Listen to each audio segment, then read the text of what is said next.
My name is Bob Irwin, and I'm a professor at the University of Miami Miller School of Medicine. And I'm here to talk to you about academic advancement. Academic advancement seems daunting when you first start a job, or you may not even think about it, but it's something that you need to look at when you come into an academic position. And this video should hopefully give you some basics on what to look for and how to promote yourself and move up to full professor if that is your goal while you're here in academia. First and foremost, you need to realize that every school has a different way of doing promotions. So you should check with your faculty affairs website or your faculty affairs person and talk to them about what you can get to help with this. Now, there is also information in your faculty handbook for the most part. You may find evidence of examples in both the faculty affairs website and in your handbook. The other people who you can talk to would be your chair, who can certainly tell you what is needed, or a colleague or a mentor who can say, this is what happened when I went up, and these are the things that you need to look for. You need to realize there are two types of appointments. There's the regular academic appointments, which include instructors, assistants, associates, and full professors.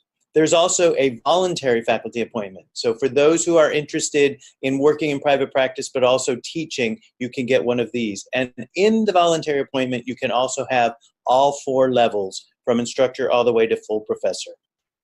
There is also a tenure versus non-tenure track, and you need to understand what the differences are. And then there are different types of tracks which we will talk about as we get further into this video. Now, the advantage of a non-tenure track is that you don't have any deadlines. You can stay an assistant professor as long as you would like, or an associate. You don't have to get promoted. You also have the ability to switch into a tenure track for the most part. The difference is that you don't have a job guarantee when you're non-tenure.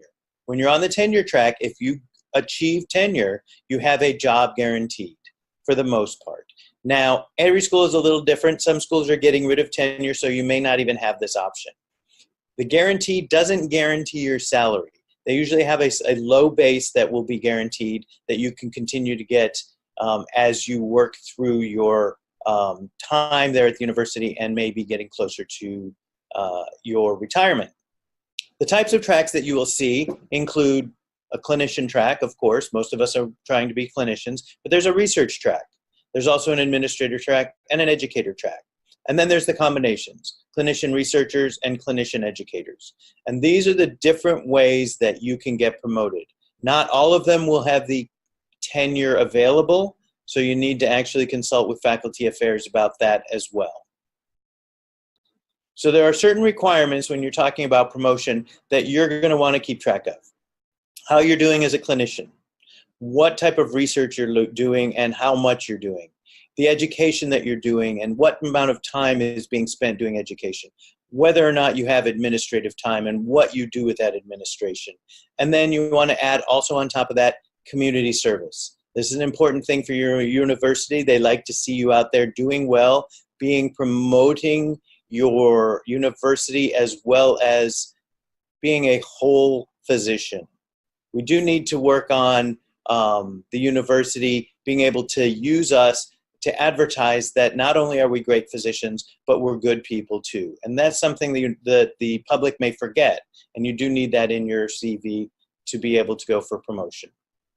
In your clinical portion, you want to make sure that you do things like save letters from patients, keep letters from physicians who send you patients who then feel that you've done a great job and they want to let you know that. You may also solicit these letters.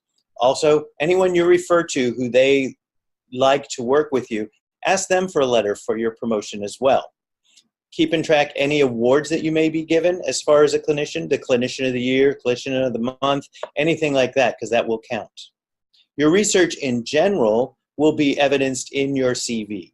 But the things that you want to make sure are in there will be whether you've got funded or unfunded research projects, whether you've got grants with this funding, and in the grant you want to usually put what's the source of the grant, who's your sponsor, what's the title of the grant, whether you're the principal investigator or whether you're a co-investigator, and then what percentage of your time is covered by that.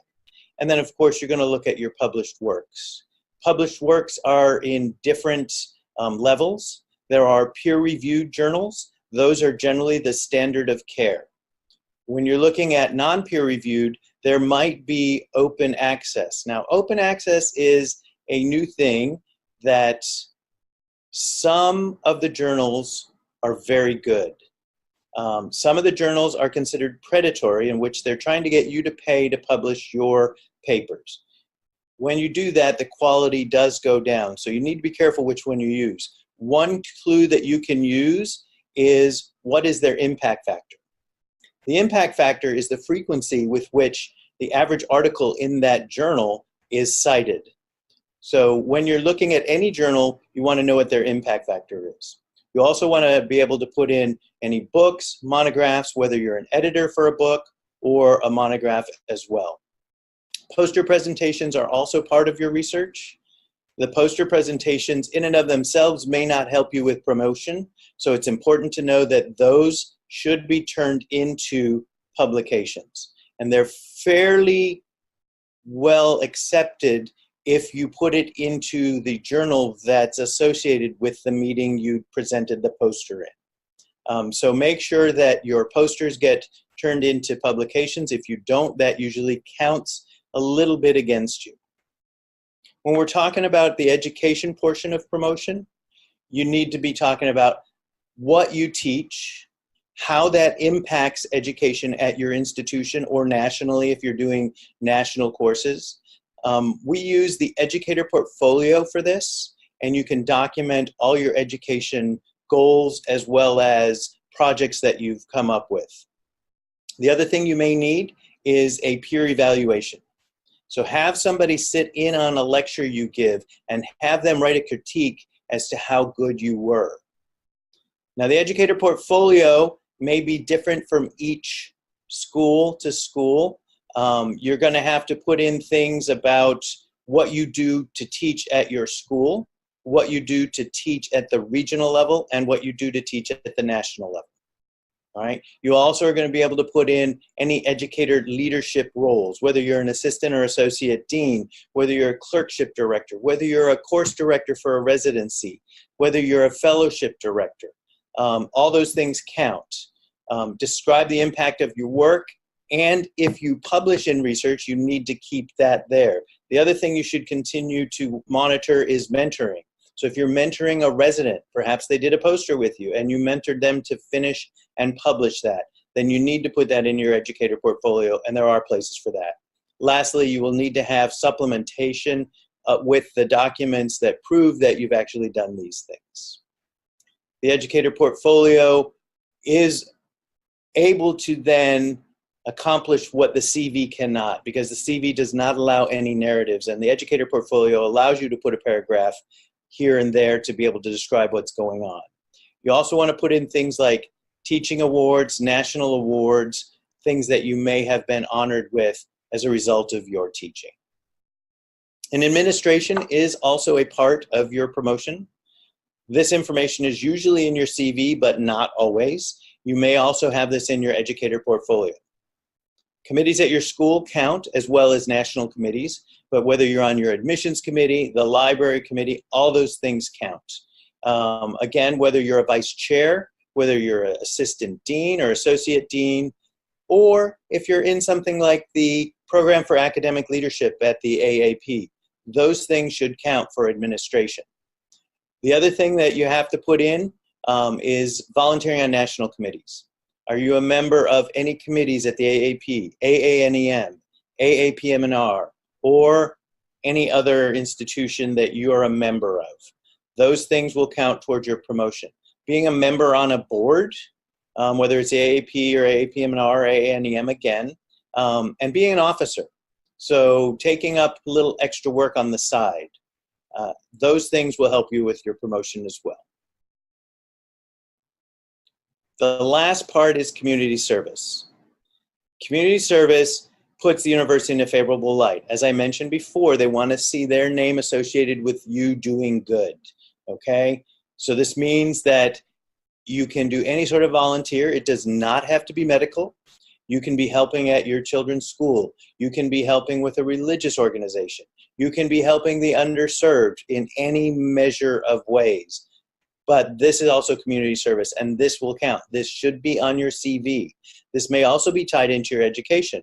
For example, you may be volunteering at a medical student-run clinic. That's both education as well as community service. So now that you have the basics of what the pillars are that you need in order to get promoted, we're going to try and put this together and figure out how you can present yourself in order to get promoted.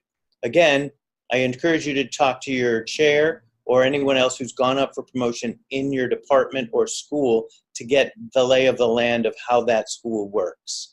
They will also require you to get letters of recommendation and things like that. So this is just preparing yourself and what you can do for going up for promotion. So the levels of recognition for an academic institution include instructor, and then you want to talk about how do you get promoted from instructor to associate. Usually you go through the assistant, then to the associate, and then to the professor. Some places won't start you at an instructor. They usually start at the assistant in those cases. You will have to produce evidence of scholarship of some sort from going from instructor to assistant just at the local level.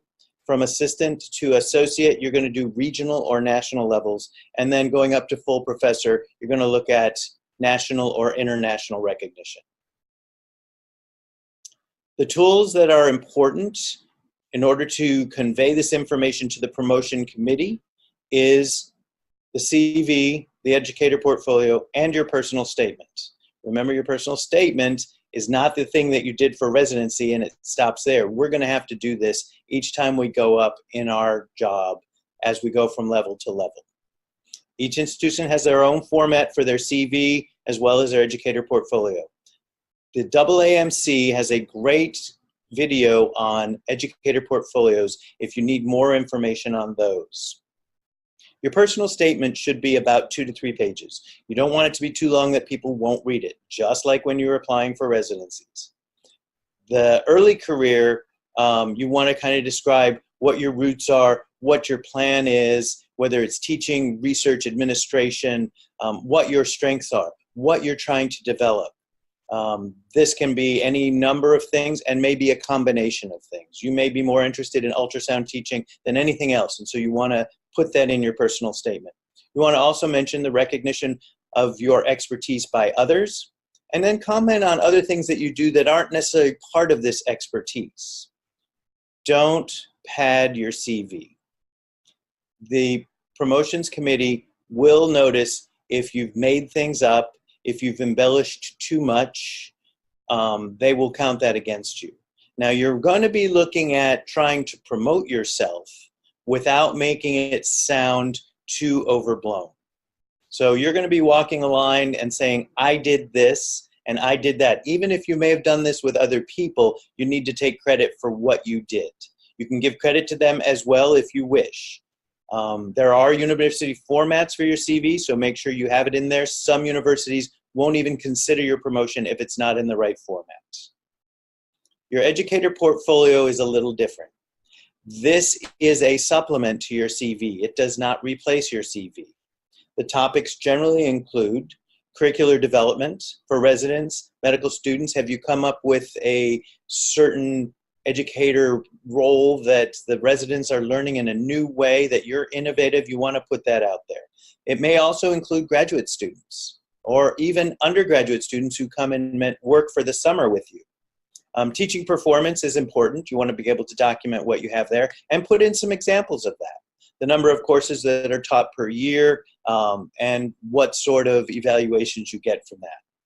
So one of the things that you have to talk about as well as just collecting the data now is how do I organize it?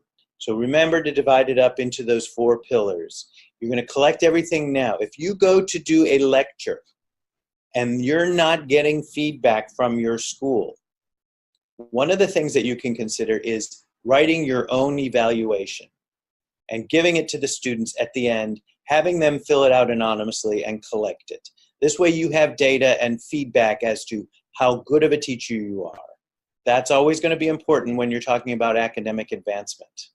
Remember, collect everything early, refresh your CV and your educator portfolio at least every 6 months so that you're never behind. You will forget important things, so don't get behind the 8 ball with this. Make sure you've talked with your chair, that you've consulted your faculty affairs website or the faculty handbook, and talk with other mentors who you have who may have gone up for promotion recently and what they did and what they think you need to do to make yourself more viable for a promotion. Going up for promotion in academia is not that difficult, and most people can do it if that's what they want to do. Thank you very much for your time, and I hope this has been helpful.